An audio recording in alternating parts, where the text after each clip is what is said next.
and welcome back to Sunday Live Trend. Thank you so much, guys, for tuning in. Well, guys, I'm back again with the Mzansi trending stories, and namhlanje guys sikhuluma ke ngalo sisi lo. Ngiyazi ukuthi mawumbuke emdala kakhulu uzovela ke kuhlelo lika Thuleleni TV zochaza ke ngesimo sakhe ngokwakhe ke ukusho uthi ke ubekhula nje yonke into ihamba kahle, wayesethandana ke nomuntu ke wokufika, wavele waguga ke wasale siba neminyaka ke lena ke la ko 85 njengoba nimbona ke ukuthi ukhule ke kangakanani. But ke guys inkulumo ke lapha enkuleni zokuxhumana kuphithene ngeke ngakhomenta ke kwenye ipost ekade ibhaliwe lapha ngathi ke kungenze ukuthi ke unase esinye isifo beside ukuthi ke walala ke nalokufika cause zikhona izifo ezikhona esingazazi oyibona ngoba nakho ususibona ke kumuntu bangehlasela kwathiwa ngivikela abantu bokufika kwathini kanjani.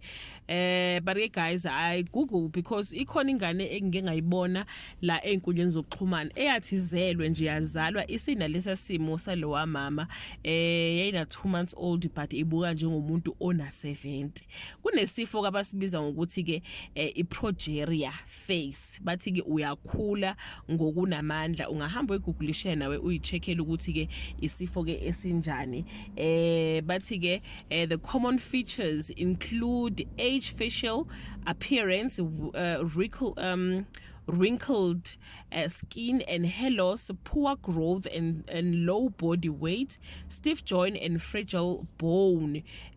So sikhona isifo esikanjalo. I'm not saying usisi uphethwe leso sifo, but kubalekile ukuthi ke kutholakale ke ne second opinion beside lokho akusho yena ukuthi ke wala nomuntu okufika wayesevela ke eguga ngalendlela. Sikhona isifo esenza umuntu ke akhule ngalendlela njengoba dengisho ukuthi kunengane ke yazalwa ke ikangaka.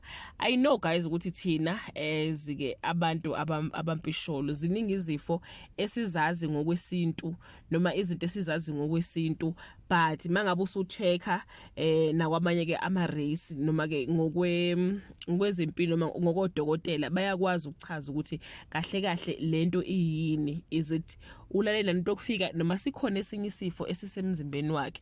So the one that I google, it was that one ekuthiwa ke it's a progeria diagnosis, bathi yenza ukuthi umuntu akhule ke ngokunamandla ngokweqile 10 times iminyaka yakhe. Mina 30 nje kusho ukuthi yena ke uselapha ko 100 and something ngokweminyaka indlela ke abakhula ngayo. So yeah guys injalo ke indaba, but ke nihambe nobuka ke istory sika sisi lapha na ku Thuleleni TV.